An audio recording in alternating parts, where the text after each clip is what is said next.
One of my favorite preachers in the Episcopal tradition is Fleming Rutledge. I quote Fleming Rutledge at various points throughout the liturgical year. Especially in Advent, Fleming Rutledge is very strong in the season of Advent. And also in Holy Week and Easter, Fleming Rutledge is very strong in that time of year as well. So it's July the 13th, the fifth Sunday after Pentecost, and yet when beginning to reflect on today's sermon, I immediately thought of Fleming Rutledge. Fleming Rutledge spent most of her career in New York City, many of those years at Grace Episcopal Church. She also was affiliated with churches around the New York City area. So in her books, it normally says about her that she is from, quote, New York City and its environs. And I'm telling you that to tell you this: Fleming Rutledge is from New York. She is a New Yorker. And as can happen, though, on a busy day in traffic in New York City, there came a point where Fleming Rutledge was hit by a car on those busy streets in New York City. And she was injured, though not critically, but significantly hurt. So much so that she lay on the street for 45 minutes while waiting for an ambulance to arrive. And she tells the story this way, that people made a protective circle around her. Yes, someone called 911 to be sure. And yet no one actually interacted with her personally for 45 minutes. No one actually stooped down and talked to her. No one actually rolled up their jacket and put it under her head as a pillow. It was as if she was anonymous, surrounded by countless people on a busy New York street. And here's what she says: it would have been nice if someone had gotten down on my level. It would have been nice for someone to stoop down and speak to me. Just talk to me. Reassure me. I invite you to linger over that mental picture. A person lying in pain. People doing the right thing and circling her for protection. But no one actually interacted with her personally. I invite you to linger over that mental image and at the same time think about the parable of the Good Samaritan. Since at least 1649, in the English language, the word Samaritan carries with it a connotation of good. We can trace it to at least 1649. When we English speakers say Samaritan, we carry with that usage a connotation of good. Think of the countless uses of the term Good Samaritan. Think about how many hospitals have the name Samaritan in them. We talk about a good Samaritan coming to someone's aid, perhaps our aid. In preparing this sermon, I could not help but think about those brothers and sisters of ours in Texas who have been so devastated after the flooding there. And thinking of that, I couldn't help but think about my sisters and brothers in my native area of western North Carolina who still are dealing with the aftermath of Hurricane Helene. And in thinking of that, I couldn't help back to think to the thick of the pandemic and all the chaos and all the suffering in New York City in the worst moments of the pandemic. And here's why I thought about all of that. One of the first aid agencies on the ground, anytime there's a disaster, a natural disaster, is Samaritan's Purse. They're in Texas right now. Samaritan's Purse is still in western North Carolina. Samaritan's Purse was on the ground in Central Park in New York City at the worst of the pandemic. Where do we get the name Samaritan's Purse? Luke 10, 25 through 37.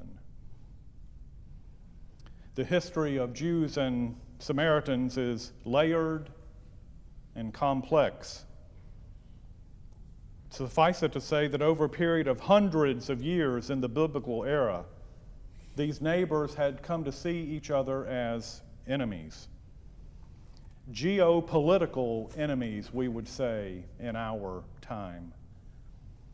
But theological enemies as well. In many ways, Samaritans practiced a form of Judaism, but that form was not satisfactory to most Jews in Galilee or Judea. So my best analogy of Samaritans and Jews in the biblical era is that they were distant cousins, very distant cousins. One time in our married life, Debbie and I went to church with my parents in the church that I went to from the time I was 14, Tuckasegee Baptist Church in Mount Holly, North Carolina. We went one time with my parents during our married life. And Tuckasegee was in an interim at that time, and their interim pastor was a man named Larry Arrowwood.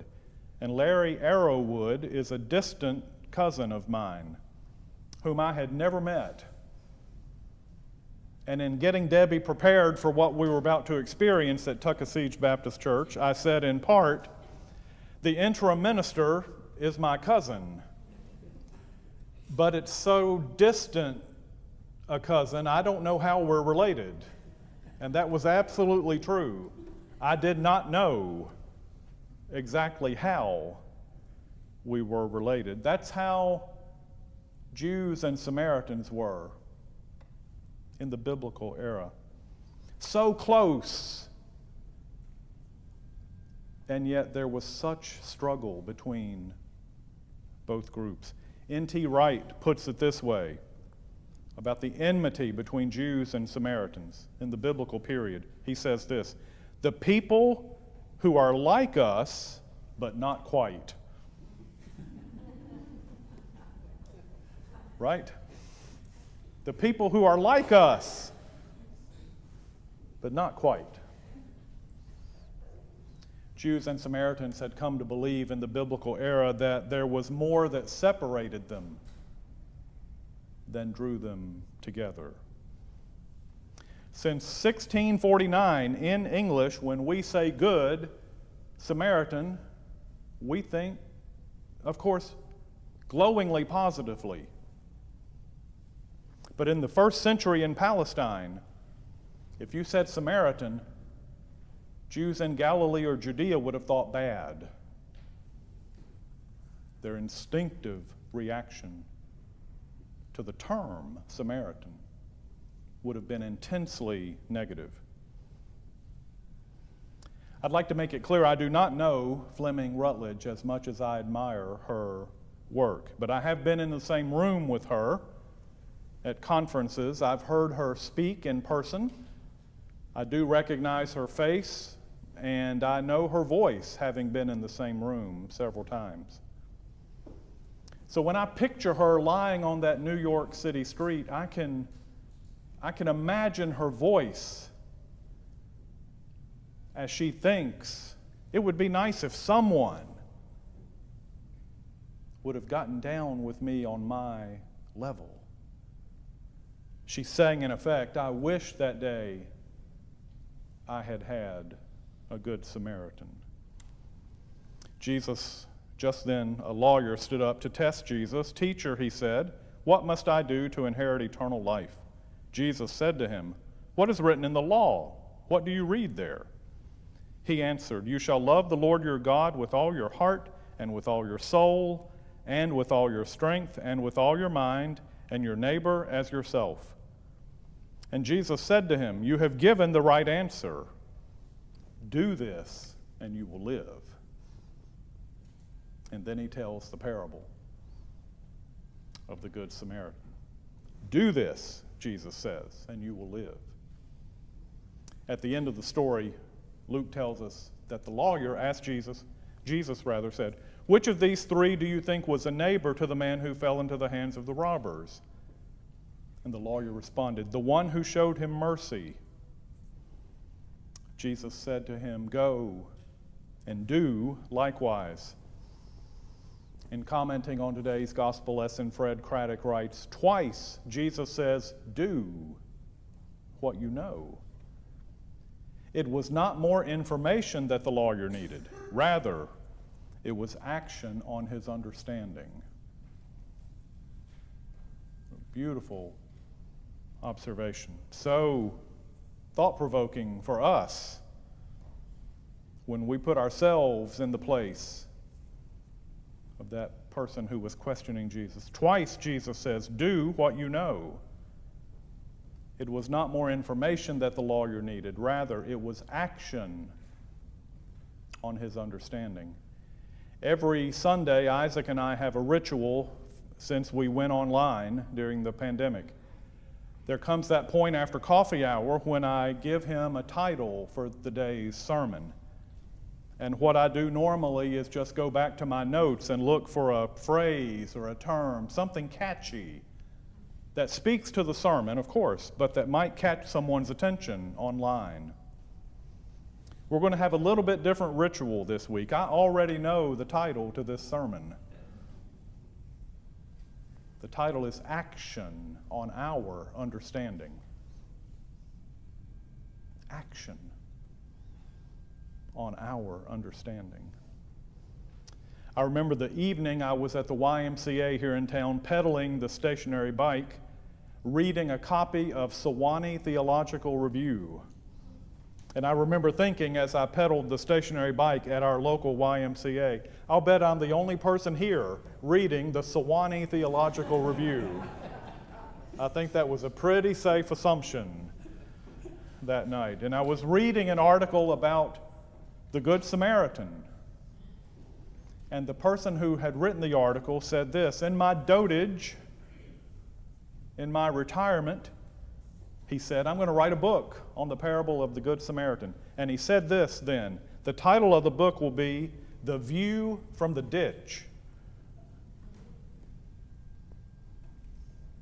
When we think about the parable, our minds may go instantly to the priest or the Levite, or we may go directly to the Samaritan and know that he's the exemplar in the story.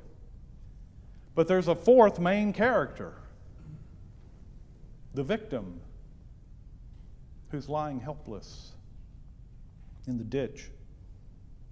And the man in the ditch just wanted help. And surely we know that in that moment, that man would not have cared who the person was, or where they were from, or what he or she looked like.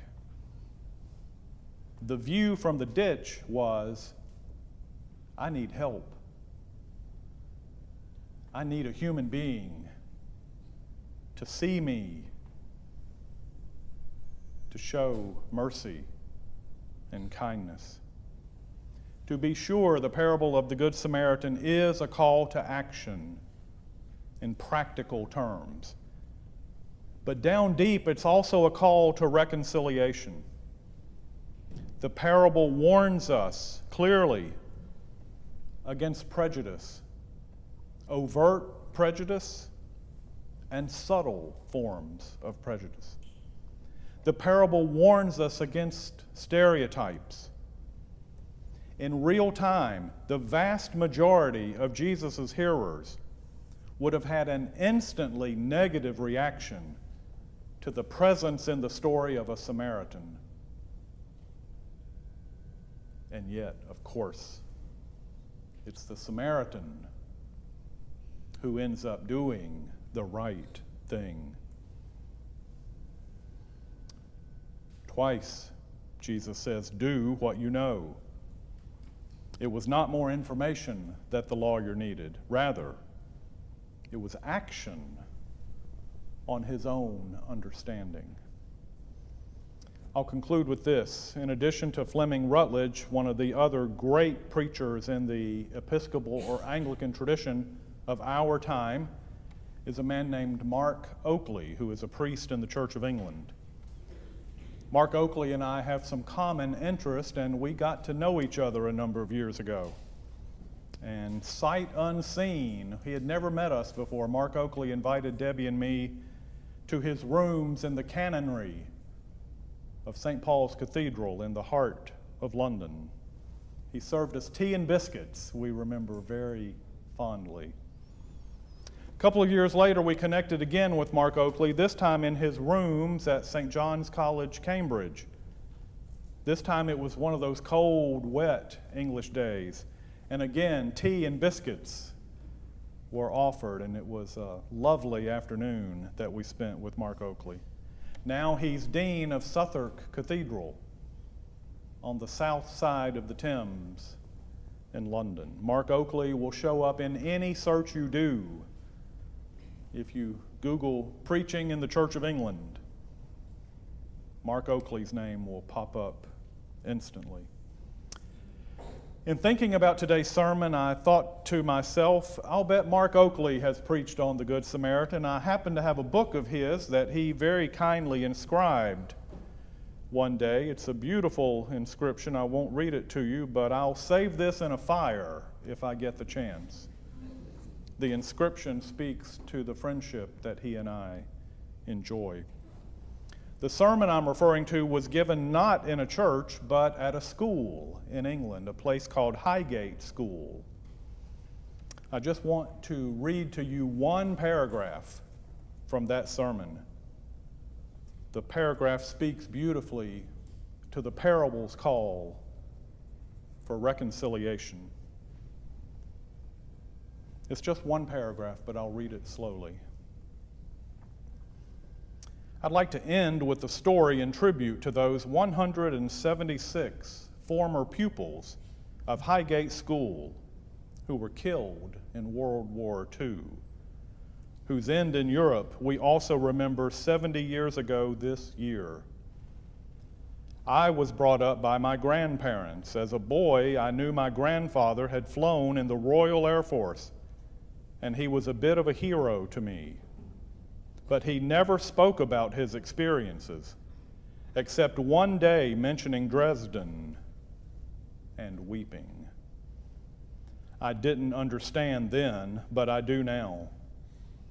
Some years ago, I was asked to preach in the reconstructed Frauenkirche in Dresden.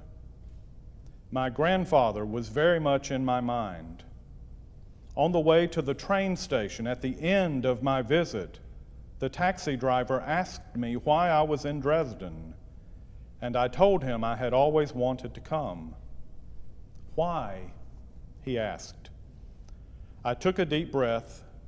Because my grandfather was a navigator of a Lancaster bomber, and on 14th February 1945, I know he flew here as part of the bombing raid, and he could never talk about it. The man was quiet and then said, that was the night my mother was killed. He pulled over and turned the engine off. He then turned round to me and put out his arm to me and said, and now we shake hands. Amen.